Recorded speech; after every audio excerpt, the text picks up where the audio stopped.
ഈ ചടങ്ങിൽ അധ്യക്ഷത വഹിക്കുന്നത് പ്രസിഡന്റ് ശ്രീ സുകുമാറാണ്.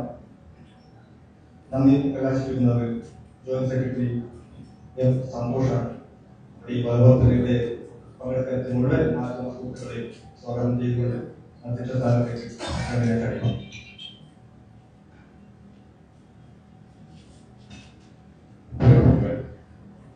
കണ്ണൂർ പ്രസ് ക്ലബിനെ സംബന്ധിച്ചിടത്തോളം ഏറെ സന്തോഷമുണ്ട്. ഞങ്ങളുടെ നാട്ടുകാരനായ ഞങ്ങളുടെ മുഖ്യമന്ത്രി ഞങ്ങളുടെ ഒരു ചടങ്ങിന് ഞങ്ങൾക്ക് ഏറെ സന്തോഷപ്പെട്ടു. പക്ഷെ അത് ഞങ്ങളുടെ പ്രസ് ക്ലബിൽ തന്നെ ആവണമെന്നായിരുന്നു ഞങ്ങൾ ആഗ്രഹം. അതിന് കാരണം വലിയ മറ്റ് സ്റ്റെപ്പുകളെക്കാളും വലിയ സ്റ്റെപ്പാണ് പ്രസ് ക്ലബിലേക്കുള്ളത്. ആ സ്റ്റെപ്പ് ഒട്ടേറെ കാലം കയറി വന്ന ഒരാളാണ് മുഖ്യമന്ത്രി. പക്ഷെ ഇപ്പോൾ ഞങ്ങൾക്ക് പോലും കയറാൻ ബുദ്ധിമുട്ടുള്ള രീതിയിലാണ് സ്റ്റെപ്പ് ഇരിക്കുന്നത്. അതിനപ്പുറം അത് ലിഫ്റ്റിന് വേണ്ടി തറക്കല്ലൊക്കെ ഇട്ടതാണ്. നമ്മുടെ പഴയ സ്പീക്കർ തന്നെയാണ് എം വി രാജേഷ് ആണ് തറക്കല്. പക്ഷെ കേരളത്തിന്റെ കുറ്റി അതിനടുത്ത് വന്നതോടുകൂടി ഒന്നും ചെയ്യാൻ പറ്റാത്ത ഒരു അവസ്ഥയാണ്. അതുകൊണ്ടാണ് ഞങ്ങളുടെ മുഖ്യമന്ത്രിക്ക് ഞങ്ങളുടെ വേദിയിൽ ഇരിക്കാൻ പറ്റാത്തത്. ഇവിടെ എങ്കിൽ പോലും ഞങ്ങളുടെ പരിമിതികൾക്കിടയിൽ നിന്ന് മുഖ്യമന്ത്രിക്കുള്ള സൗകര്യങ്ങൾ ഒരുക്കാൻ ഞങ്ങൾ ശ്രമിച്ചിട്ടുണ്ട്. ഏതൊരു തിരഞ്ഞെടുപ്പിൽ ലോകം കേരളം കാത്തിരിക്കുന്ന ഒരു വാക്കാണ് നമ്മുടെ പ്രിയപ്പെട്ട മുഖ്യമന്ത്രി. ഒരു വാക്കുകൊണ്ട്, ഒരു പ്രസ്താവന കൊണ്ട് തിരഞ്ഞെടുപ്പിന്റെ മാനങ്ങൾ മാറ്റാൻ കഴിവുള്ള ഒരു വലിയ നേതാവാണ്. അദ്ദേഹത്തിന്റെ വാക്കുകൾക്ക് കാത്തിരിക്കുന്ന നിങ്ങളുടെ മുന്നിലേക്ക് അദ്ദേഹത്തെ ക്ഷണിച്ചുകൊണ്ട് ഞാനെന്റെ വാക്കുകൾ. നമസ്കാരം. 7 ജില്ലകളിൽ ഇന്ന് തെരഞ്ഞെടുപ്പ് നടന്നുകൊണ്ടിരിക്കും. നമ്മളടക്കമുള്ള 7 ജില്ലകളിൽ മറ്റന്നാളും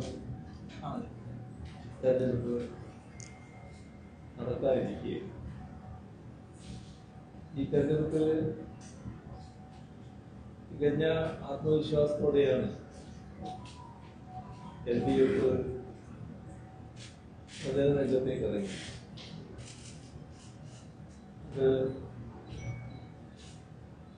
നല്ല രീതിയിൽ വർദ്ധിക്കുന്ന വഴിയാണ് പ്രവർത്തന രംഗത്തുണ്ടായ നല്ല പിന്തുണ ജനങ്ങൾ നൽകിയെന്നതാണ് അനുഭവം. അതുകൊണ്ട് തന്നെ ഈ തെരഞ്ഞെടുപ്പ് കഴിയുമ്പോൾ LDF കൂടുതൽ കരുത്തോടെ മുന്നോട്ട് വരും എന്ന് തന്നെയാണ് പ്രതീക്ഷിക്കുന്നത്. നമ്മുടെ നാടിന്റെ ഒരു പ്രത്യേകത അധികാര വികേന്ദ്രീകരണം ഫലപ്രദമായി നടക്കുന്ന ഒരു സംസ്ഥാനമാണ് എന്നതാണ്. മറ്റ് സംസ്ഥാനങ്ങളെ അപേക്ഷിച്ച് അധികാരവും ഫണ്ടും നല്ല നിലയിൽ ലഭിക്കുന്ന തദ്ദേശഭരണ സ്ഥാപനങ്ങളാണ് കേരളത്തിൽ. ഇതിന്റെ ഫലമായി പ്രാദേശിക സർക്കാരുകൾ എന്ന നിലയിൽ കാര്യങ്ങൾ നിർവഹിക്കാൻ തദ്ദേശഭരണ സ്ഥാപനങ്ങൾക്ക് കഴിയും. കേരളത്തിന്റെ പൊതുവായ കാര്യങ്ങൾ, കേരളത്തിന്റെ വികസനവുമായി ബന്ധപ്പെട്ട കാര്യങ്ങൾ തദ്ദേശഭരണ സ്ഥാപനങ്ങളും വലിയ പങ്ക് വഹിക്കുന്നുണ്ട് എന്നുള്ളതാണ് കാണാൻ നമുക്ക് സാധിക്കും. നമ്മുടെ കേരളത്തിലെ ഫണ്ട് അനുവദിക്കുന്ന അവസ്ഥ പരിശോധിച്ചാൽ 2016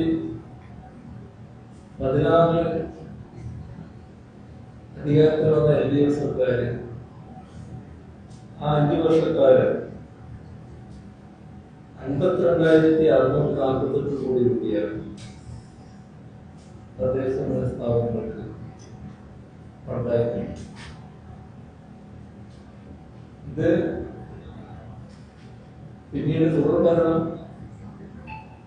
ജനങ്ങൾ LDF 21 സമ്മാനിച്ചപ്പോൾ 21 ശേഷമുള്ള ഈ കാലയളവിൽ അത് പിന്നെയും വർദ്ധിച്ചു 70,526 കോടിയായി.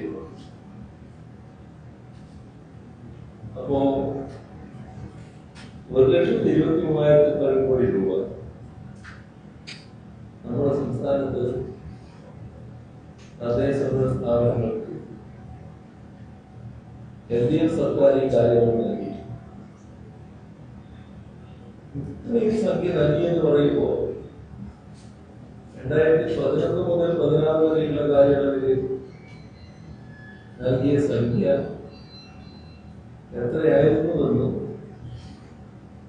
ഓർക്കുന്നത് നന്നാവും. ആ പരിശോധന നടത്തിയാൽ നമുക്ക് കാണാൻ സാധിക്കുക 29,500 കോടി രൂപയാണ്. എന്ന് പറഞ്ഞാൽ ഇപ്പോ ഈ കാലയളവിൽ നൽകിയത് 4 ഇരട്ടി സംഖ്യയാണ്. ഇതില് ആർക്കും ആശ്ചര്യമുണ്ടാവില്ല. കാരണം LDF അധികാര കേന്ദ്രീകരണം അതിന്റെ എല്ലാ അർത്ഥത്തിലും ശക്തിപ്പെടുത്താൻ നിലകൊള്ളുന്ന സമീപനമാണ് ഇപ്പോൾ സ്വീകരിച്ചത്.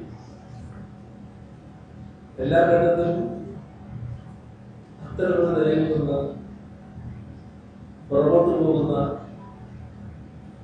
സമീപനമാണ് UDF-ന്റേതായി നമുക്ക് കാണാൻ കഴിയും. നമ്മുടെ സംസ്ഥാനത്തിന്റെ പൊതുവായ കാര്യങ്ങൾ തദ്ദേശ സ്ഥാപനങ്ങൾ വഹിക്കുന്ന പങ്ക് പരിശോധിച്ചാൽ അതില് ഏറ്റവും ഒടുവിൽ നാം നേടിയ നേട്ടം നമ്മുടെ സംസ്ഥാനം അതിദാരിദ്ര്യ മുക്തമായി.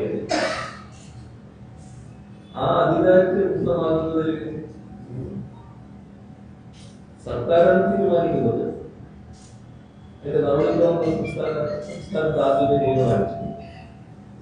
പക്ഷെ ഈ രീതിയിൽ നേരത്തെ പ്രഖ്യാപിച്ചതുപോലെ 2025 നവംബർ 1 സംസ്ഥാനം അതിദാരിദ്ര്യ മുക്തം എന്ന് പ്രഖ്യാപിക്കാൻ കഴിഞ്ഞത് തദ്ദേശ സ്ഥാപനങ്ങളുടെ മികവാർന്ന പ്രവർത്തനത്തിന്റെ ഫലമായി.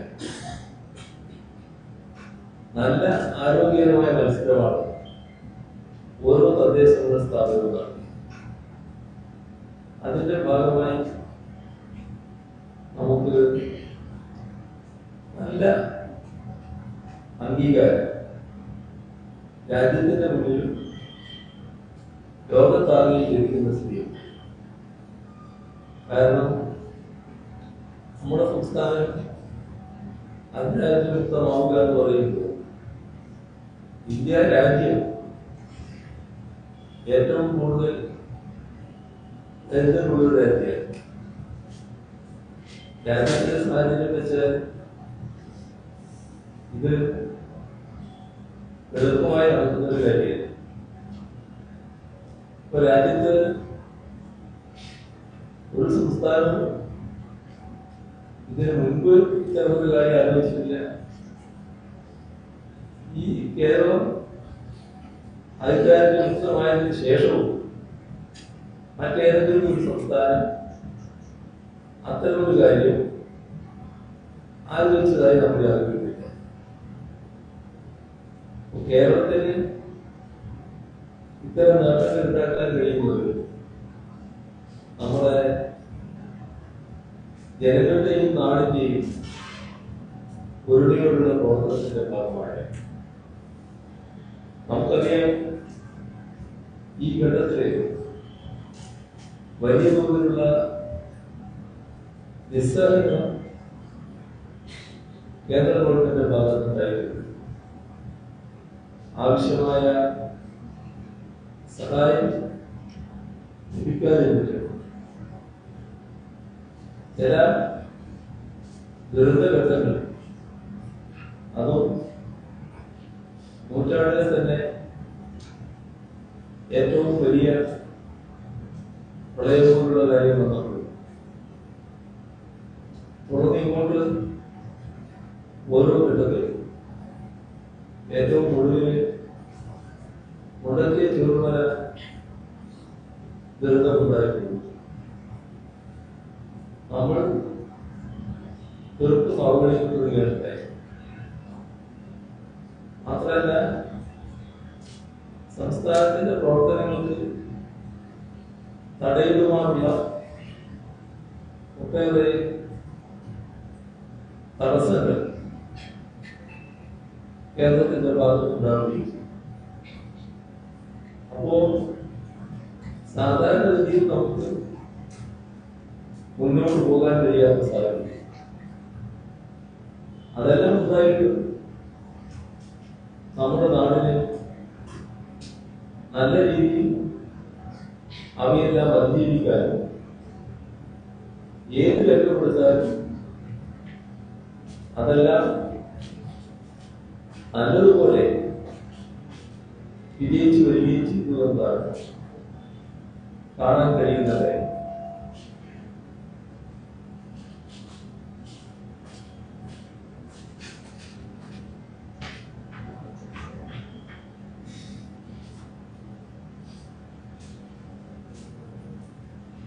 ഇത് നാടിന്റെ ഒരുമയുടെയും ജനങ്ങളുടെ ഐക്യത്തിന്റെയും ഭാഗമായി സംഭവിച്ചിരിക്കുകയായിരുന്നു.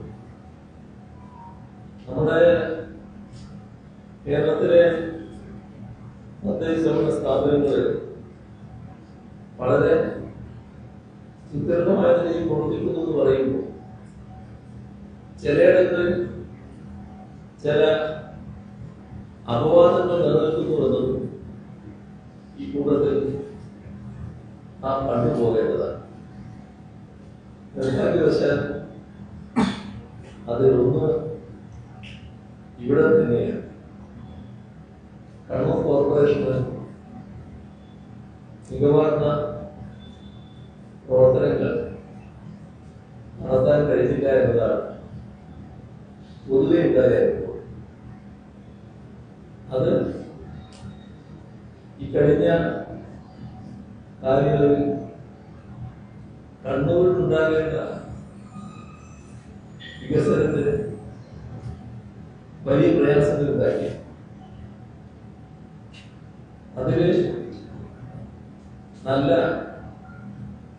വിഷമബോധമുള്ളവരാണ് കണ്ണൂരിലെ ജനങ്ങൾ.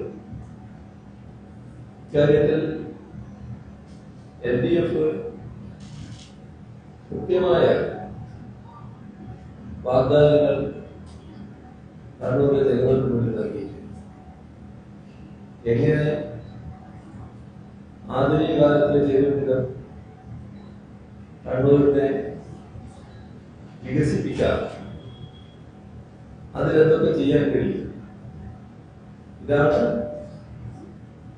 ജനങ്ങളുടെ മുന്നിൽ LDF നൽകിയിട്ടുള്ള വാഗ്ദാനം. ഇവിടെ പലതും നടക്കാത്ത സാഹചര്യം ഉള്ളതുകൊണ്ട് ആളുകളുടെ ഇടയിൽ പല വിധത്തിലുള്ള അഭിപ്രായങ്ങളുണ്ടാണ്. എന്നാൽ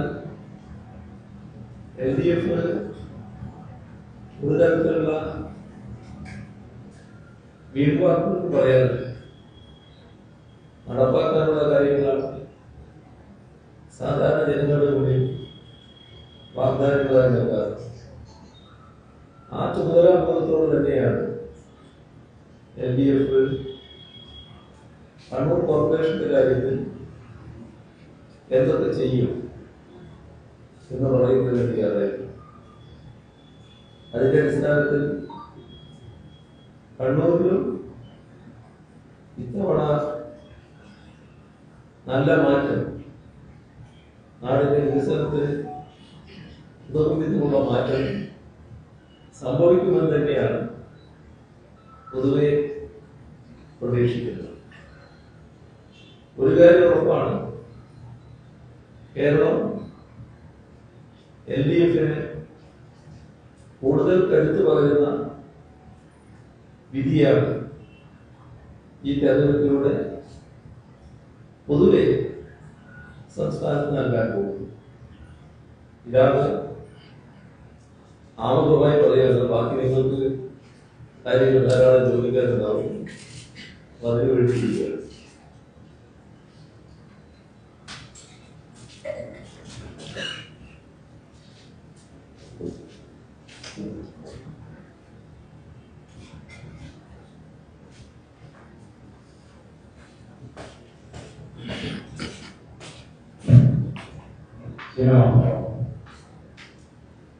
കേരളയിൽ കുട്ടിയുമായി ബന്ധപ്പെട്ട പ്രശ്നങ്ങൾ തന്നെ പറഞ്ഞിട്ടുണ്ട്. കേരളയിൽ കുട്ടി അതിൽ എന്താവും, കേരളയിൽ ആ കുട്ടി അവിടെ ജനങ്ങൾ ഭൂമി ഉപയോഗിക്കാൻ പറ്റൂ, എങ്ങനെയായിരിക്കും ജനങ്ങൾ കാര്യങ്ങൾ നോക്കി കണ്ടത് കേരളയിൽ വരാൻ സാധ്യതയുണ്ടോ? ഇതുമായിട്ട് ബന്ധപ്പെട്ട് അതിന് പ്രശ്നമുള്ളതുകൊണ്ടാണ് ആദ്യമേ ശുദ്ധിയായിട്ട് ബന്ധമുണ്ടാകുന്നത്.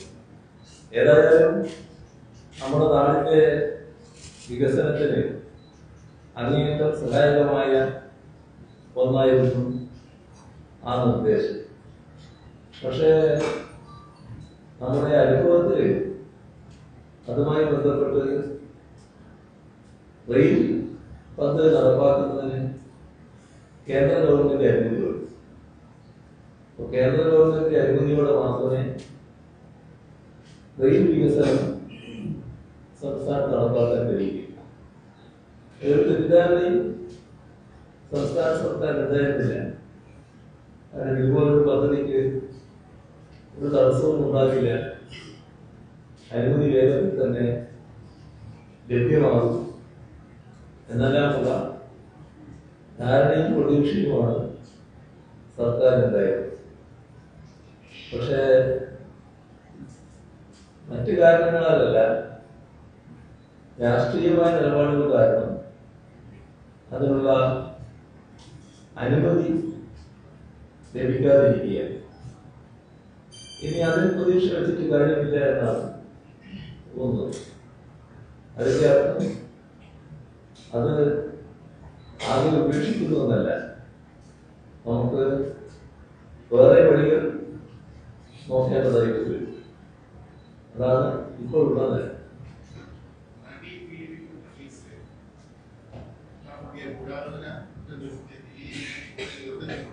പ്രോസിക്യൂഷന്റെ ഭാഗത്തെ വീഴ്ചയുണ്ടോ സർക്കാർ?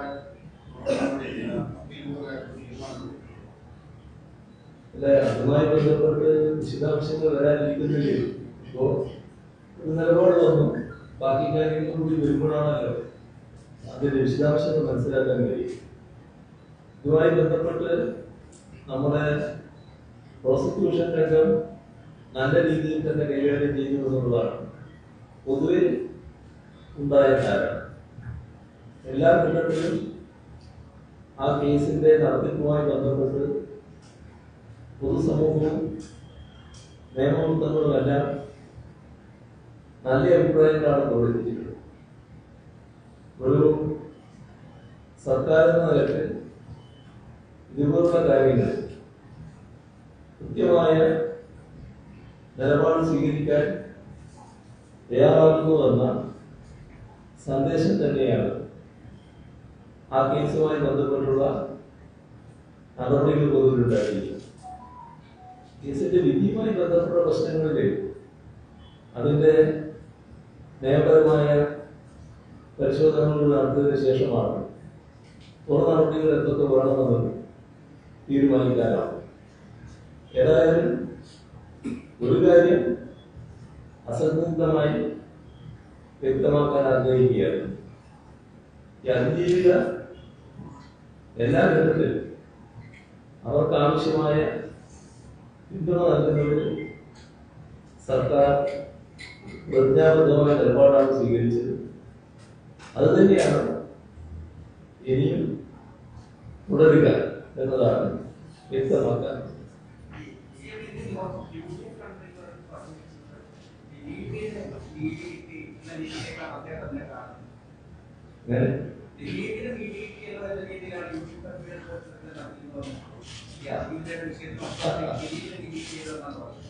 ഇവിടെ അത് UDF കൺവീനറുടെ UDF രാഷ്ട്രീയം വെച്ചുള്ള നിലപാടാണ്.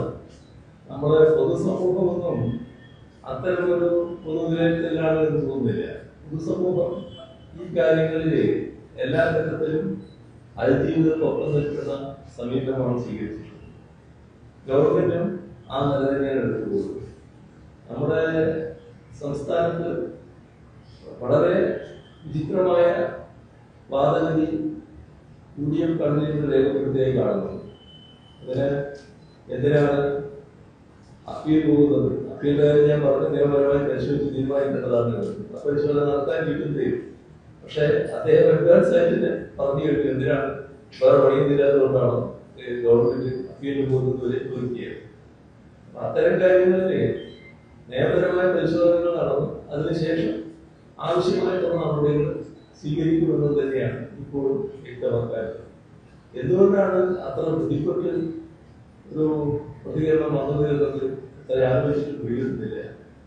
നമ്മുടെ നാടിന്റെ പൊതുവായ വികാരത്തിനെതിരെയുള്ള ഒരു പറച്ചിലായി കൂടി അത് എന്നാണ് തോന്നുന്നത്.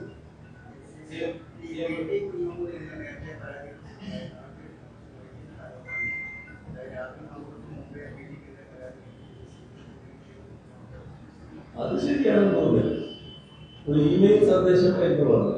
ഇമെയിൽ സന്ദേശം വന്നപ്പോൾ ആ സന്ദേശം എന്റെ ശ്രദ്ധയിൽപ്പെട്ട ഉടനെ തന്നെ അത് പോലീസിന് കൈമാറി. അതിനൊരു കാലതാമസം ഉണ്ടായി.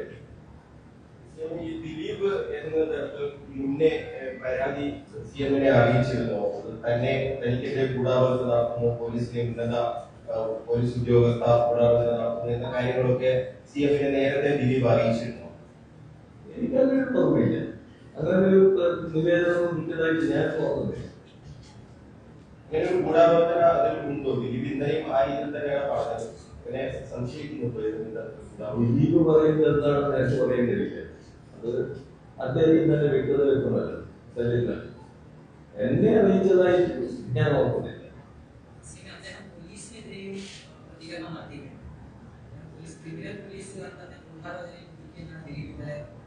അതെ, ആ പ്രസ്താവന കണ്ടു. അത് അദ്ദേഹത്തിന്റെ പ്രസ്താവന എന്തുകൊണ്ടാണ് അങ്ങനെ വന്നത് എന്ന് മനസ്സിലാകാത്ത കാര്യമാണ്.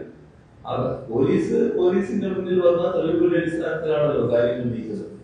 തെളിവുകൾ മുന്നിൽ വരുമ്പോൾ പോലീസിന്റേതായ നടപടികൾ സ്വീകരിച്ചു പോകും. അതാണ് ഉണ്ടായത്. ഉന്നത പോലീസ് ഉദ്യോഗസ്ഥരെ പോലീസിലെ ആളുകൾ അതൊക്കെ അദ്ദേഹത്തിന്റെ തോന്നലുകൾ പറയുന്നതാണല്ലോ.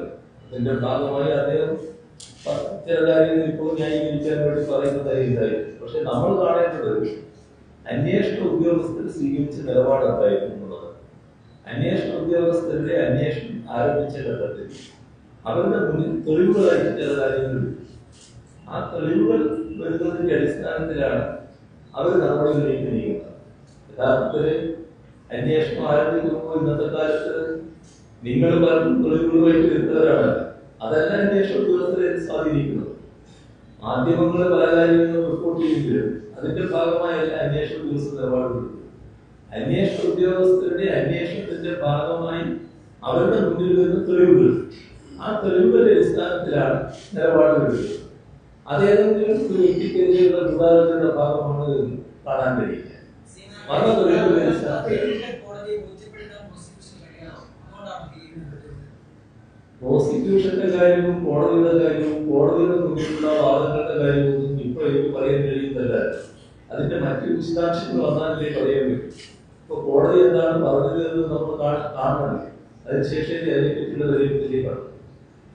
മറ്റൊരു വിഷയം, ഈ തെരഞ്ഞെടുപ്പ് കാലത്തും അല്ലാതെ ഈ താങ്കളെ CPM-നെയും ഈ സംഘപരിവാരമായി ചേർത്ത് കെട്ടിക്കൊണ്ട് വലിയ പ്രചാരണമാണ് നടത്തുന്നത്. പ്രത്യേകിച്ച് സാമൂഹ്യ മാധ്യമങ്ങളിൽ ലീഗ് കാൻഡിഡേറ്റുകൾ കോൺഗ്രസ് കാൻഡിഡേറ്റുകളൊക്കെ ബോധപൂർവ്വം അത്തരത്തിൽ സംഗീത ചെയ്യാൻ പോലുള്ള പരാമർശങ്ങൾ വലിയ രീതിയിൽ നടക്കുകയാണ്. എന്താണ് അതിനെക്കുറിച്ച് പറയാൻ?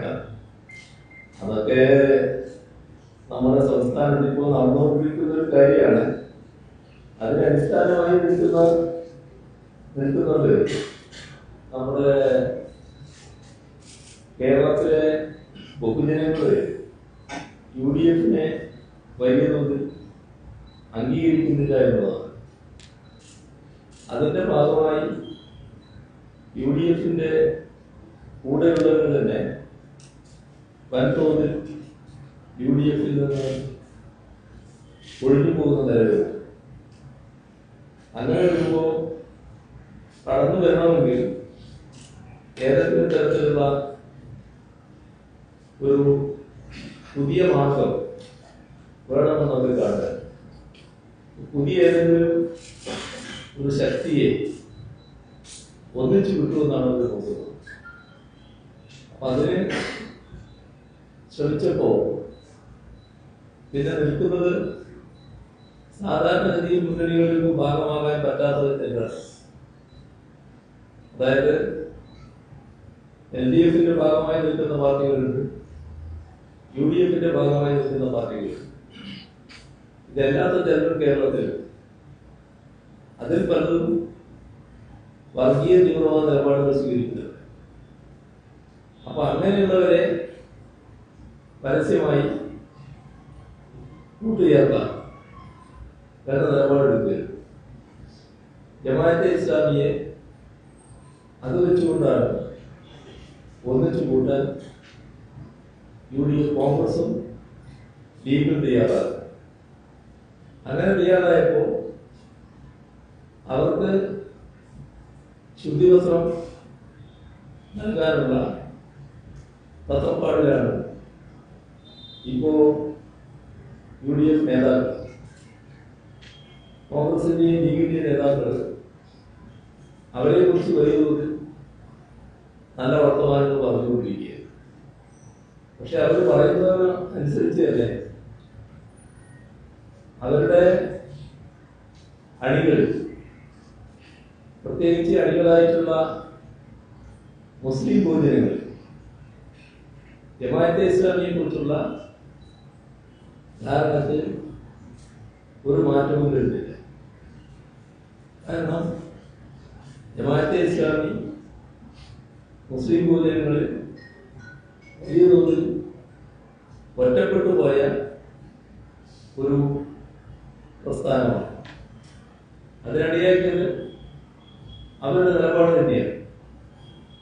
അവര് തെരഞ്ഞെടുപ്പ് കാര്യങ്ങളിൽ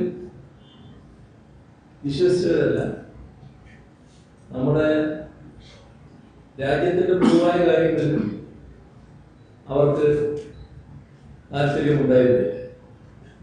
അവരുടേതായ നിലപാടുകളാണ് അവരെല്ലാ ഘട്ടത്തിലും സ്വീകരിച്ചു പോയത്. അങ്ങനെ അവരെ കൂട്ടിയപ്പോൾ ഇത്തരം വർഗീയ തീവ്രവാദ സംഘടനകൾക്ക് ഒരു പ്രത്യേക ഗുണമുണ്ട്. അതെല്ലാ വർഗീയ സംഘടനകൾക്കും ഒരു ഗുണമാണ്, ഒരു സ്വഭാവമാണ്. ഭൂരിപക്ഷ വർഗീയതയായാലും ന്യൂനപക്ഷ വർഗീയതയായാലും ഈ പറയുന്ന സ്വഭാവം കാണാൻ പറ്റും. നല്ല നുണ വ്യാപകമായി വരുന്നു. ആ നുണ പ്രചരിപ്പിക്കുക എന്ന് പറയുന്നത് വലിയ വൈരുദ്ധ്യം തന്നെയാണ്. അത് സത്യമായി തോന്നുന്ന രീതിയിൽ അവതരിപ്പിക്കുക എന്നുള്ളതാണ്. പിന്നെ നുണയുടെ തന്നെ ആശാന്മാരോട് പറഞ്ഞ കാര്യമുണ്ട്. ഒരു നുണ ശക്തമായിട്ട് പറയുക, അത് ആവർത്തിച്ചുകൊണ്ടേയിരിക്കുക, അപ്പോൾ കുറെ പേരത് വിശ്വസിക്കും. ഇത് നല്ല രീതിയിൽ പ്രയോഗിക്കുന്നവരാണ് ഒരു ഭാഗത്ത് പണ്ട് മുതലേ RSS, ജമാഅത്തെ ഇസ്ലാമി ഇതേ രീതിയിൽ വ്യാപകമായി നുണകൾ പ്രചരിപ്പിക്കാൻ ശേഷിയുള്ളത്. അത്തരത്തിൽ ഒരു നുണപ്രചരണം നമ്മുടെ നാടിന്റെ പൊതുവായ അന്തരീക്ഷം നോക്കിയാൽ പഴയ കാലത്ത് കമ്മ്യൂണിസ്റ്റ് പ്രസ്ഥാനത്തോടും ഇടതുപക്ഷ പ്രസ്ഥാനത്തോടും അകന്നു നിന്നിരുന്ന ചില ന്യൂനപക്ഷ വിഭാഗങ്ങളുണ്ടായിരുന്നു. പക്ഷെ ആ ന്യൂനപക്ഷ വിഭാഗങ്ങൾ അവരുടെ സ്വന്തം ജീവിതാനുഭവത്തിലൂടെ മനസ്സിലാക്കുകയാണ് ഇവരെ അകറ്റി നിർത്തേണ്ടതല്ല. ഇവരല്ലേ ഓരോ ഘട്ടത്തിലും ഞങ്ങൾക്ക് തുണയായി സഹായിയായി വരുന്നു. പല പ്രശ്നങ്ങൾ കാലികമായവയാണ് അതിൻ്റെ ഭാഗമായി അവർ വിലയിരുത്തും. അങ്ങനെ വന്നപ്പോൾ വലിയ മാറ്റം മനോഭാവത്തിലുണ്ടാകും. നേരത്തെ അന്ധമായ കമ്മ്യൂണിസ്റ്റ് വിരുദ്ധതയും ഇടതുപക്ഷ വിരുദ്ധതയും പ്രകടിപ്പിച്ചിരുന്നവരിൽ അത് പൂർണ്ണമായും ഇല്ലാതാവും. ഒരു തരത്തിലുള്ള ശത്രുതാഭാവവും ഇല്ലാതാവും. മാത്രമല്ല, രാജ്യത്ത് ഭൂരിപക്ഷ വർഗീയതയുടെ ആപത്ത് വല്ലാതെ ഉയർന്നു വരുമ്പോൾ ആ ആപത്തിനെതിരെ സ്വന്തം ജീവൻ കൊടുത്ത് പോരാടാൻ തയ്യാറാകുന്നത് ആരാണ് എന്ന് അവർ കാണുകയാണ്. അത് കമ്മ്യൂണിസ്റ്റുകാരാണ് എന്നത് അവരെ അനുഭവത്തിൽ കാണുകയാണ്. അവരുടെ നിത്യജീവിതത്തിലുണ്ടായ ഒട്ടേറെ അനുഭവങ്ങൾ ഇതെല്ലാം വെച്ചുകൊണ്ടാണ് വലിയ മാറ്റം ആ ജനങ്ങളിൽ ഉണ്ടാകുന്നത്. അപ്പോൾ നേരത്തെയുള്ള വിരോധം മാറി ആ ജനവിഭാഗങ്ങൾക്ക് വലിയ തോതിൽ സ്വീകാര്യമാകുന്ന അവസ്ഥയിലേക്ക് ഇടതുപക്ഷം മാറുന്നു എന്ന അവസ്ഥ വന്നു. അതിന് രാജ്യത്ത് ഇടതുപക്ഷം സ്വീകരിക്കുന്നില്ല, ഇവിടെ കേരളത്തിൽ സ്വീകരിക്കുന്നില്ല, പ്രാദേശികമായി സ്വീകരിക്കുന്നില്ല. ഇതെല്ലാം വഴിവെച്ചു എന്താണ് വസ്തുത. അങ്ങനെ വന്നപ്പോൾ ജമാഅത്തെ ഇസ്ലാമി പോലുള്ളവർക്ക് വല്ലാത്ത ആഗ്രഹമുണ്ട്. അതായത് എല്ലാ കാര്യങ്ങളും വർഗീയതയുടെ അടിസ്ഥാനത്തിൽ മാത്രം കാണുന്നവർക്ക് ഇതിനോട് ഒരു രീതിയിൽ പൊരുത്തപ്പെടാൻ പറ്റി. മുസ്ലിം ബഹുജനങ്ങൾ ഇത്തരത്തിലൊരു മനോഭാവം സ്വീകരിക്കുന്നത് ശരിയല്ല എന്നാണ് അവരുടെ അഭിപ്രായം. അതിന് ഈ പറയുന്ന വസ്തുതകൾ നിഷേധിക്കാനുള്ള വഴിയില്ല. വസ്തുതകളായിട്ട് യാഥാർത്ഥ്യങ്ങളായി ആളുകളുടെ കണ്ണുകളിൽ നിൽക്കുകയില്ല. അപ്പോൾ പിന്നെ ചില അയഥാർത്ഥമായ കാര്യങ്ങൾ, പച്ച നുണ, അത് സത്യമാണെന്ന് തോന്നത്തക്ക രീതിയിൽ അവതരിപ്പിക്കുക. അതിന് പറ്റിയ പരിശീലനം ലഭിച്ച അവരുടെ വളണ്ടിയർമാർ, പുരുഷ സ്ത്രീ വളണ്ടിയർമാർ, ഈ വളണ്ടിയർമാരെ ആ പരിശീലനത്തിന്റെ ഭാഗമായി വീടുകളിലേക്ക് അയക്കുക. അതിലൂടെ വലിയ പ്രചരണം നടത്തുകയാണ്. ആ പ്രചരണം ഉദ്ദേശിക്കുന്നത് എന്താ? അവരുടെ മനസ്സിൽ ഇടതുപക്ഷത്തെ കുറിച്ചുണ്ടായ ധാരണ അത് പൂർണ്ണമായി മായ്ച്ചു കളയും. ഒരു പ്രത്യേക വിരോധപരമായ നിലപാടിലേക്ക് അവർ എത്തിക്കണം. അതിന് പറ്റാവുന്ന രീതി ഇടതുപക്ഷത്തെ കുറിച്ച് ഇടതുപക്ഷം സംഘികത എന്നാണ് അവരിപ്പോൾ വിശേഷിപ്പിച്ചുകൊണ്ടിരിക്കുന്നത്. ഇടതുപക്ഷത്തെ RSSന്റെ തോഴരായി വിശേഷിപ്പിക്കാനാണ് നടപടികളെടുത്തത്. ഈ ശ്രമം കുറച്ചു കാലമായി നടന്നു വരികയാണ്. പക്ഷെ നമുക്കറിയാം, 200-ൽ പരം സഖാക്കളുടെ ജീവനാണ് RSSന്റെ വലത്തെത്തിയെടുത്തിരിക്കുന്നത്. അങ്ങനെയൊരു പ്രസ്ഥാനത്തെക്കുറിച്ച്, ആ ജീവൻ നഷ്ടപ്പെട്ട സഖാക്കളുടെ പ്രസ്ഥാനത്തെക്കുറിച്ച് ആണ് ഇത്തരത്തിലുള്ള നെറികെട്ട പ്രചരണം അഴിച്ചുവിടുന്നത്. അവർക്കാണെന്നൊരു പ്രശ്നമല്ല. അവർക്ക് പ്രശ്നം എങ്ങനെയെങ്കിലും ഈ ആളുകളെ മാറ്റിയെടുക്കണമെന്നാണ്. ഇവിടെ RSS എന്താണ് നിലപാടെടുക്കുന്നത് എന്നത് നമുക്കെല്ലാവർക്കും അറിയാം. RSS ഞങ്ങൾ പലരുടെയും തലക്ക് വില കൽപ്പിക്കുന്നത് ആ വില പറഞ്ഞുകൊണ്ടുള്ള പ്രഖ്യാപനങ്ങൾ അവരുടെ ഭാഗത്ത് നിന്ന് ഉണ്ടായിട്ടുണ്ടല്ലോ. ഹിറ്റ് ലിസ്റ്റിൽപ്പെട്ട ഒരുപാട് ആളുകൾ ഞങ്ങളുടെ കൂട്ടത്തിലില്ലേ.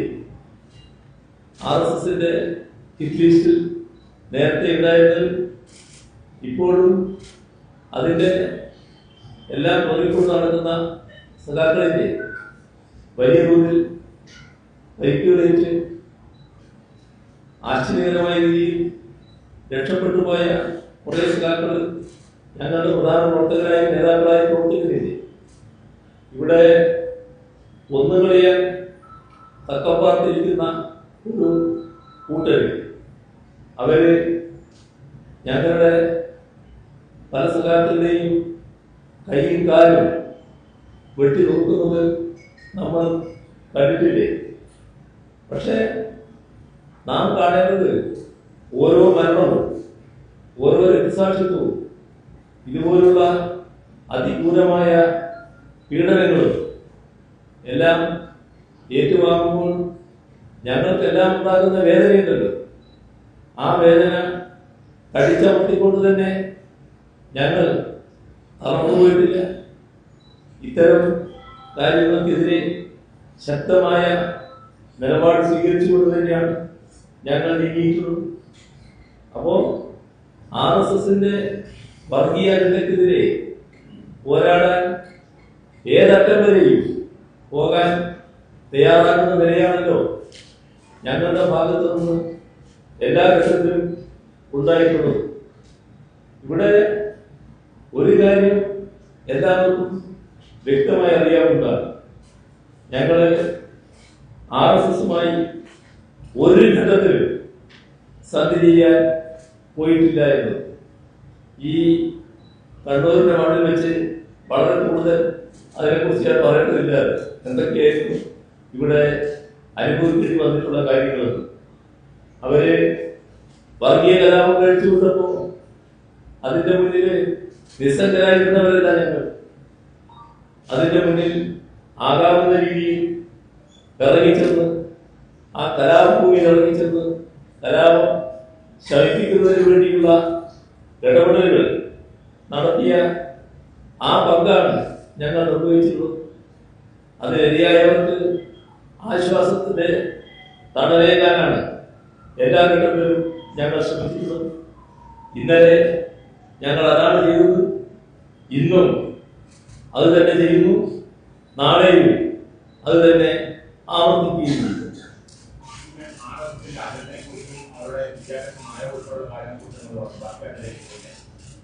ഒപ്പിട്ടതോടെ അജണ്ടയ്ക്ക് വേണ്ടി കേരളത്തിൽ നാഷണൽ പോളിസികൾ പാലം വെച്ചുകൊടുക്കുകയും കേരള സർക്കാർ ചെയ്തു.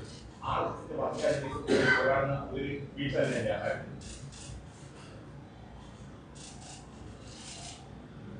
RSSനോട് ഞങ്ങൾ ചെറുത്തുനിന്ന് പറയുമ്പോൾ ആ ചെറുത്തുനിൽപ്പ് കോൺഗ്രസിനോ UDFനോ സ്വന്തം കാണാൻ കഴിയോ? നമ്മള് കലാപം നടന്ന കാലത്തെ അനുഭവങ്ങൾ നമ്മുടെ മുന്നിലുണ്ടല്ലോ. ആ കലാപം നടന്ന കാലത്ത് സ്വീകരിച്ച നിലപാടുകൾ നമുക്കെല്ലാം അറിയാവുന്നതാണ്. ഞങ്ങളെ കൊല്ലാൻ തക്കം പാർത്ത് നടക്കുന്ന RSSന്റെ ശാഖയ്ക്ക് കാവൽ നിൽക്കാൻ ഞാൻ പോയിരുന്നു, അതിന് വളർന്നുമാരെ അയച്ചിരുന്നു എന്ന് പറഞ്ഞ കോൺഗ്രസ് നേതാവിനെ കണ്ടില്ലേ? പരസ്യമായി അദ്ദേഹത്തിന്റെ പത്രകാരിയാണല്ലോ. അത്തരത്തിലുള്ള കോൺഗ്രസിന് RSSന്റെ നിലപാടുകളെ ശക്തമായി എതിർക്കാൻ കഴിയുന്നുണ്ടോ? RSSകാരുമായി ഒളിഞ്ഞും തെളിഞ്ഞും സഖ്യം ഉണ്ടാക്കുന്ന നിലപാടിലെ വിവിധ ഘട്ടങ്ങളിൽ സ്വീകരിച്ചിട്ടുള്ളത്. അപ്പോ ഒരു കാര്യമാണ് നിങ്ങൾ നേരത്തെ പറഞ്ഞ ഈ പ്രചാരകരോട് ഞങ്ങൾക്ക് പറയാനുള്ളത്. എത്ര നുണ ശക്തമായി ആവർത്തിച്ചാലും അത് വളരെ ശക്തമായി ആവർത്തിച്ച് കുറച്ചു പേര് വിശ്വസിക്കുമെന്ന് നിങ്ങൾ പ്രതീക്ഷിച്ചാലും അതൊക്കെ ഈ മണ്ണിൽ ചെലവാകുന്ന കാര്യമല്ല. കാരണം ഇത് അവരുടെ ജീവിതാനുഭവത്തിലുള്ള കാര്യമാണ്. ഞങ്ങൾ ആരാണ്? ഞങ്ങൾ സംഘപരിവാറിനോട് നേരത്തെ എടുത്ത ഇപ്പോൾ എടുക്കുന്ന സമീപനം എന്താണ് എന്നത് അത് അവരുടെ ജീവിതാനുഭവം വെച്ചുകൊണ്ട് തന്നെ ഒരു സംശയത്തിനും ഇട നൽകാത്ത കാര്യമാണ്. ഇവിടെ പ്രതിപക്ഷ നേതാക്കളും ഒരു വിഭാഗം ലീഗുകാരും ജമാഅത്തെ ഇസ്ലാമിക്കാരും ഞങ്ങളെക്കുറിച്ച് സംഘീപട്ടം ചാർത്താൻ പുറപ്പെട്ടാൽ അതിലൊന്നും ജനങ്ങൾ മുഴുകില്ല, അതൊന്നും ജനങ്ങൾ വെള്ളം തൊടാതെ വിഴുകില്ല. അത് മനസ്സിലാക്കുന്നത് നല്ല കാര്യമാണ്. ഇവിടെ ജമാഅത്തെ ഇസ്ലാമി നയിക്കുന്ന ഇത്തരത്തിലുള്ള വർഗീയ കുബുദ്ധികളുടെ ദിവാസ്വപ്നം മാത്രമായി അത് തീരുമെന്നാണ് കാണേണ്ടത്. 1991 നമ്മളിവിടെ ബി സഖ്യം കണ്ടതാണല്ലോ. കോൺഗ്രസും ലീഗും BJPയും കൂടിയാണല്ലോ ആ സഖ്യം ചേർത്തത്. അന്ന് അങ്ങനെ സഖ്യം ഉണ്ടായി എന്നത് BJPയുടെ സംസ്ഥാന അധ്യക്ഷനായിരുന്ന രാമപിള്ള തന്നെ പരസ്യമായി വെളിപ്പെടുത്തിയല്ലേ.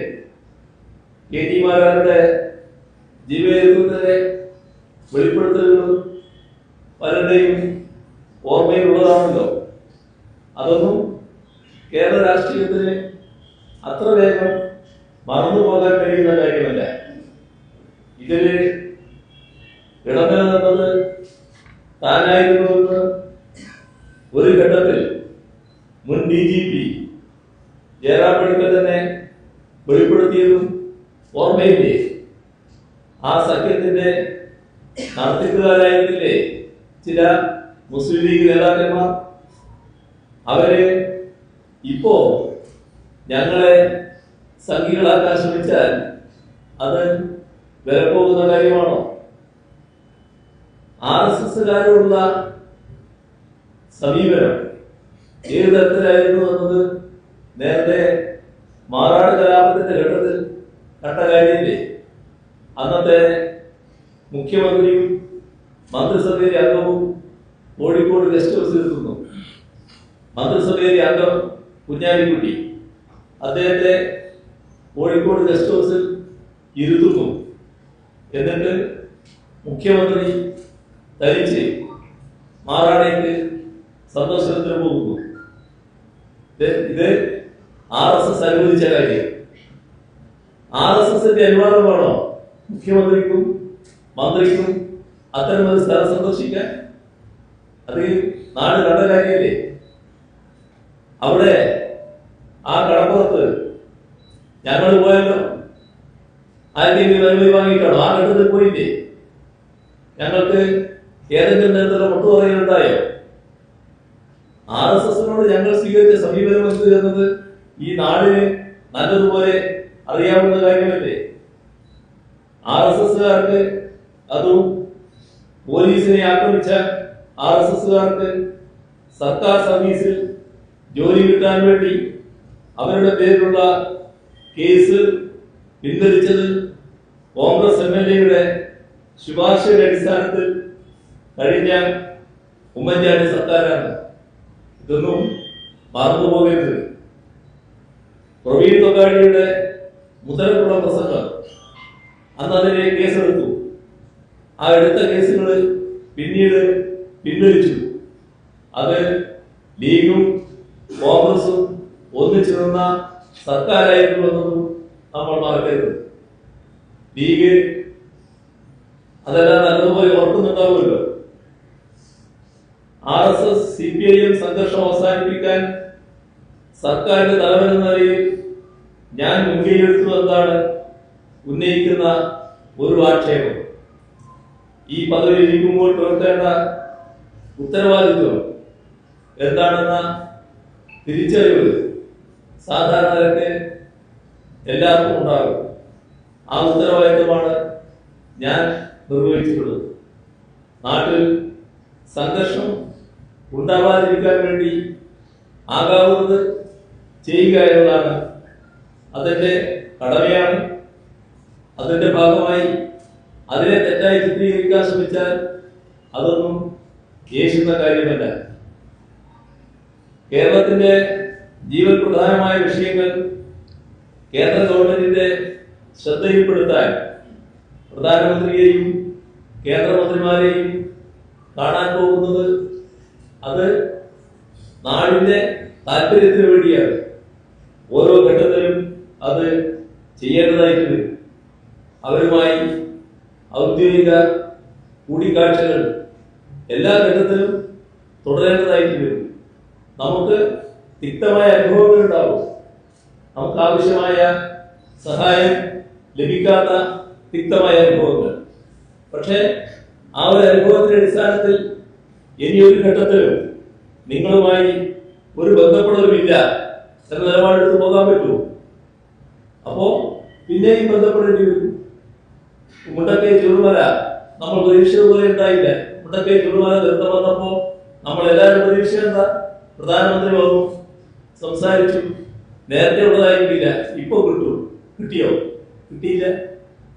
എയിംസ് പലവട്ടം നമ്മൾ ചോദിച്ചു. ഓരോ തവണയും സംസാരിക്കുമ്പോൾ ഇപ്പൊ കിട്ടും നമ്മൾ പ്രതീക്ഷിക്കുന്നു, പക്ഷെ കിട്ടുന്നില്ല. അതുകൊണ്ട് ഇനി ഒരു കാര്യത്തിലും നിങ്ങളെ ബന്ധപ്പെടില്ല എന്ന നിലപാടാണോ? കണ്ണൂർ വിമാനത്താവളം ഇപ്പോൾ പദ്ധതി നമുക്ക് തരുന്നില്ല. അത് ഇപ്പോഴും ഈ വിമാനങ്ങളുടെ പ്രശ്നങ്ങൾ ഗൗരവമായി ഉയർന്നു വന്ന ഘട്ടത്തിലും കേന്ദ്ര ഗവൺമെന്റ് ശ്രദ്ധയിൽപ്പെടുത്തുകയാണ്. അതിനാവശ്യമായ അനുമതി വേണമെന്ന് പറഞ്ഞു. അത് നമ്മൾ ചെയ്തുകൊണ്ടേയിരിക്കണ്ടേ? അത് ചെയ്യേണ്ടത് സംസ്ഥാനത്തിന്റെ ബാധ്യതയല്ലേ?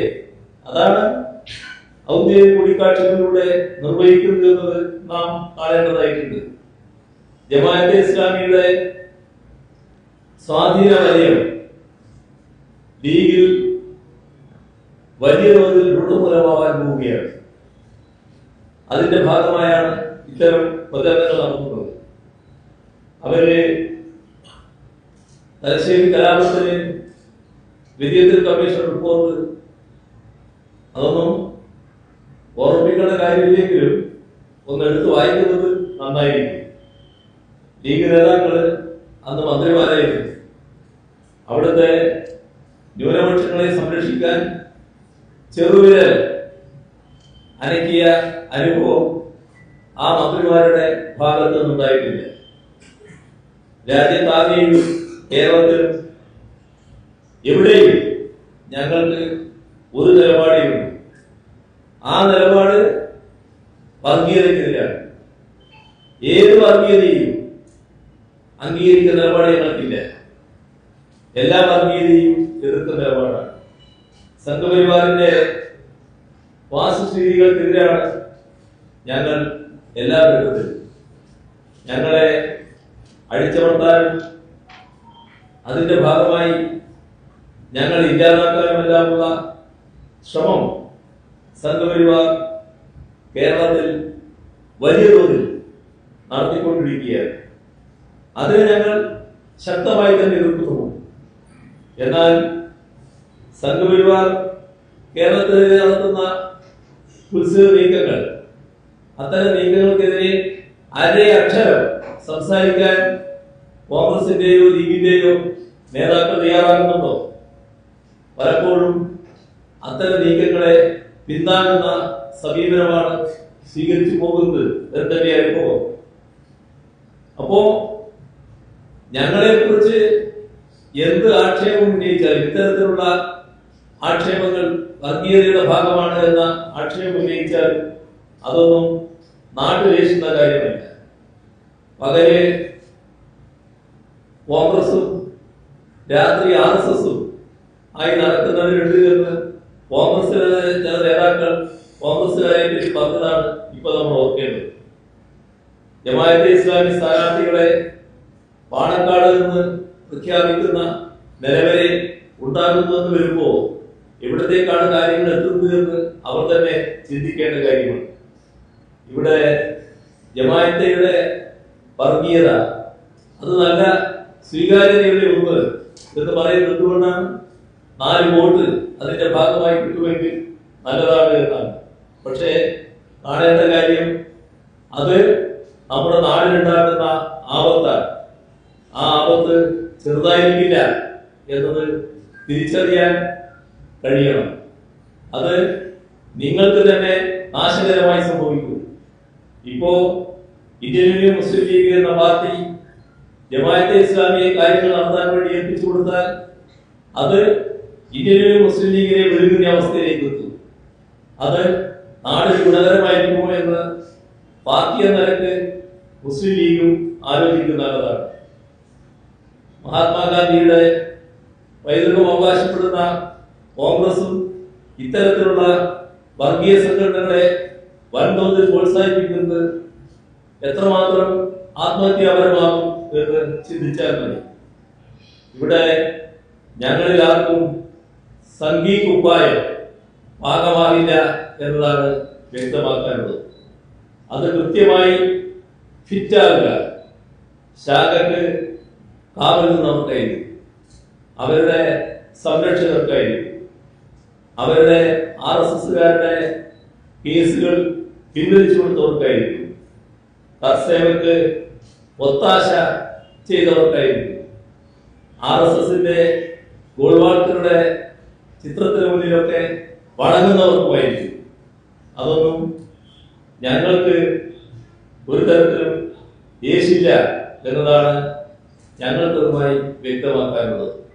ഇത് ഞാൻ പറഞ്ഞുകൊണ്ടിരിക്കുമ്പോൾ ഒരു ചോദ്യം വരികയുണ്ടായി. ഈ ഇടക്ക് ഒരു ചോദ്യമായിട്ട് വന്നത് PMC പദ്ധതിയുടെ ഭാഗമായി അത് ഒപ്പിട്ടത് ഇതിന്റെ ഭാഗമല്ലേന്ന്. PMC എന്ന് പറഞ്ഞാൽ എന്താ? PMC എന്ന പദ്ധതി സ്കൂളുകൾ നവീകരിക്കുന്നതിന് വേണ്ടി കേന്ദ്ര ഗവൺമെന്റ് ഉണ്ടാക്കിയ പദ്ധതിയാണ്. PMC എന്ന പദ്ധതി കേരളത്തില് എത്ര എണ്ണമാണ് ആവശ്യമുള്ളത്? കേരളത്തിലെ സ്കൂളുകള് 2000-ഓളം സ്കൂളുകൾ 5000 കോടി രൂപ ചെലവിട്ട് നവീകരിച്ചവരാണ് നമ്മൾ, എന്നുവെച്ചാൽ LDF സർക്കാർ.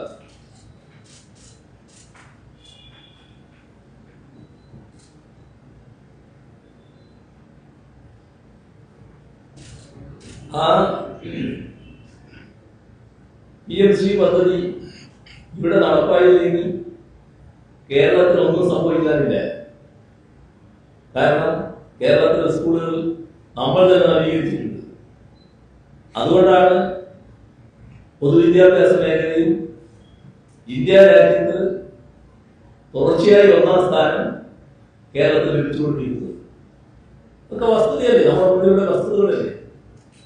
എന്താ സംഭവിച്ചത്? ഈ പറയുന്ന PMC പദ്ധതി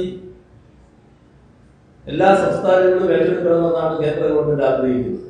അതിലൊരു വ്യവസ്ഥയുണ്ട്. അത് നമ്മുടെ രാജ്യത്താകെ പുത്തൻ വിദ്യാഭ്യാസ നയം നടപ്പാക്കണം. കേന്ദ്ര ഗവൺമെന്റ് പുത്തൻ വിദ്യാഭ്യാസ നയം എന്താ? ആ പുത്തൻ വിദ്യാഭ്യാസ നയത്തിന്റെ ഭാഗമായിട്ടാണ് ഗാന്ധിജി ആ പേര് പാഠപുസ്തകത്തിലുണ്ടാകുക, ഗാന്ധി മതം പാഠപുസ്തകത്തിലുണ്ടാകുക. രാജ്യത്തിന്റെ ചരിത്രം എടുക്കുമ്പോൾ അതിന് ഇഷ്ടപ്പെട്ടില്ലെങ്കിൽ മുഗൾ ഭരണം ഉണ്ടായിരുന്നല്ലോ. ആ മുഗൾ ഭരണം പാഠത്തിലേ ഉണ്ടാകുക, പാഠഭാഗമേ ആകുക. എല്ലാവരും അംഗീകരിച്ചു കൊടുത്തല്ലോ.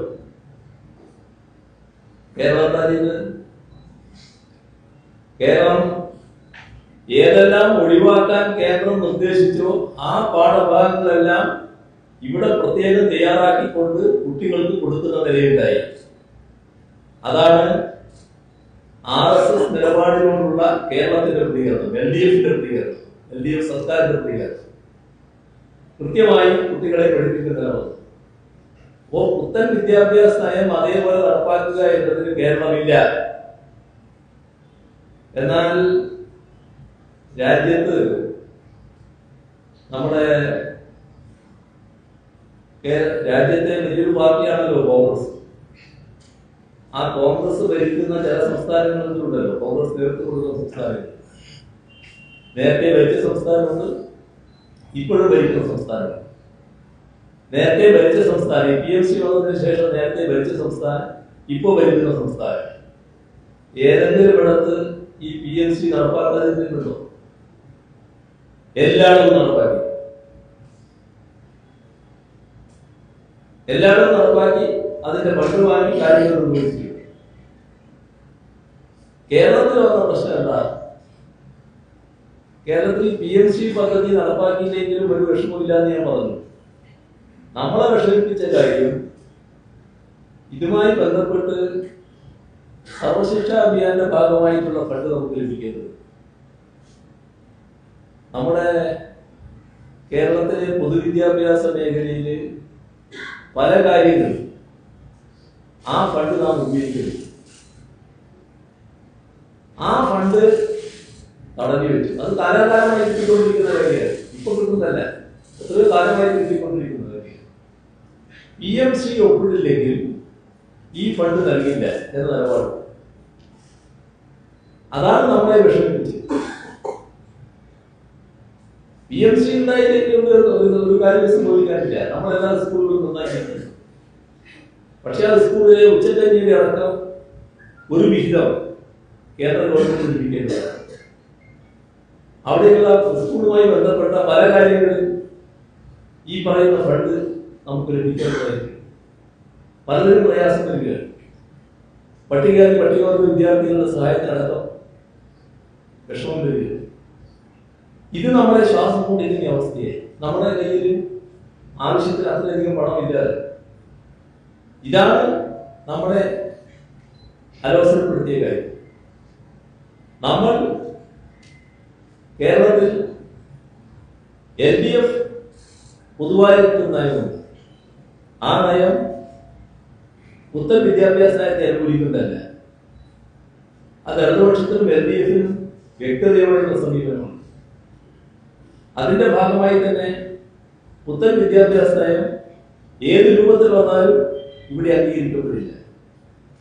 ഇവിടെ സ്കൂളുകളിൽ പഠിപ്പിക്കാനുള്ള പുസ്തകം അത് തയ്യാറാക്കാനുള്ള ബാധ്യത നമ്മളതാണ്. സിലബസും കരിക്കുലവും തയ്യാറാക്കേണ്ടത് നമ്മളാണ്. ഇവിടെ പുത്തൻ വിദ്യാഭ്യാസ നയം നടപ്പാക്കില്ല എന്നതിന്റെ ഗ്യാരണ്ടി LDF തന്നെയാണ്. ആ LDF അധികാരത്തിലേക്ക് നടത്താവുന്ന കാലം അതുമായി ബന്ധപ്പെട്ട ഒന്നും അംഗീകരിക്കാൻ തയ്യാറല്ല. രാജ്യത്ത് മറ്റു ഭാഗങ്ങൾ നടപ്പാക്കുമ്പോൾ അതിൽ നിന്ന് വ്യത്യസ്തമായ നിലപാട് സ്വീകരിച്ച് ശരിയായ കാര്യങ്ങൾ നടപ്പാക്കുന്ന രീതിയാണ് കേരളം സ്വീകരിച്ചത്. ശബരിമല സ്വർണ്ണക്കൊള്ള കേസിൽ SIT നടത്തുന്ന അന്വേഷണം ഇതുവരെ വ്യക്തത വന്നിട്ടില്ല എന്നാണ് കഴിഞ്ഞ ദിവസം CPM സംസ്ഥാന സെക്രട്ടറി പറഞ്ഞത്. ഇക്കാര്യത്തിൽ CPM നേതാക്കൾ ജയിലിലാണ്. അവർക്കെതിരെ നടപടി സ്വീകരിക്കുന്നത് സംബന്ധിച്ച് അന്വേഷണത്തിൽ ഇതേവരെ വ്യക്തത വന്നിട്ടില്ല. ഇക്കാര്യത്തിൽ CM-ന് എന്താണ് പറയുന്നത്? അന്വേഷണം ഹൈക്കോടതിന്റെ നേതൃത്വത്തിലാണല്ലോ നടക്കുന്നത്. ഹൈക്കോടതിന്റെ നേതൃത്വത്തിൽ അന്വേഷണം നടക്കുന്നത് നല്ല രീതിയിൽ തന്നെയാണ്. അതിന്റെ ഭാഗമായി ആ അന്വേഷണം ആരംഭിച്ചപ്പോൾ ആ അന്വേഷണത്തോട് യോജിക്കാനാവില്ല എന്ന നിലപാട് നമ്മുടെ സമയം കഴിഞ്ഞിട്ട് ഈ ചോദ്യത്തോടുകൂടിയാണ് അവസാനിപ്പിക്കുന്നത്. ഈ ഹൈക്കോടതിയുടെ നിരീക്ഷണത്തോടുകൂടി അന്വേഷണം നടത്താൻ പുറപ്പെട്ടപ്പോൾ ആ അന്വേഷണത്തോട് യോജിപ്പില്ല, ഈ അന്വേഷണ ഏജൻസി പറ്റില്ല എന്നൊക്കെ പറഞ്ഞ നിലപാട് ചില UDF നേതാക്കന്മാരുടെ ഭാഗത്തുനിന്നുണ്ടായിരുന്നു. എന്നാൽ അതിൽ നിന്ന് വ്യത്യസ്തമായി ഇപ്പൊ അവർ നല്ല സ്വാഗതം ചെയ്യുക. അതാണ് അന്വേഷണത്തിന്റെ മികവ്. അന്വേഷണം ഫലപ്രദമായി നടക്കുക. ആ അന്വേഷണം നടക്കട്ടെ. പിന്നെ പാർട്ടിയുമായിട്ട് ബന്ധപ്പെട്ട കാര്യം അത് പാർട്ടി സെക്രട്ടറി പറഞ്ഞിട്ടുണ്ട്. ഞാൻ അതിലേക്ക് കടക്കുന്നില്ല. ആവശ്യമായ ഘട്ടത്തിൽ ഉചിതമായ തീരുമാനം എടുക്കുമെന്നാണ് പാർട്ടി നേതാക്കൾ വ്യക്തമാക്കിയത്. അതങ്ങനെ എടുത്താണ് നല്ലത്. ഏതായാലും ഇനി ഒരു ചോദ്യത്തിലില്ല, സമയം കഴിഞ്ഞിരിക്കുന്നു. നന്ദി. ഒറ്റ ചോദ്യമില്ല, ഒറ്റ മറുപടിയില്ല. നന്ദി നന്ദി നന്ദി നന്ദി. ഞാൻ പറഞ്ഞു ഇനി ഇല്ലാന്ന് പറഞ്ഞു. ഇല്ലാന്ന് പറഞ്ഞാൽ ഇല്ലാന്ന് തന്നെയാണ്. നന്ദി പറയുന്നതിന് വേണ്ടി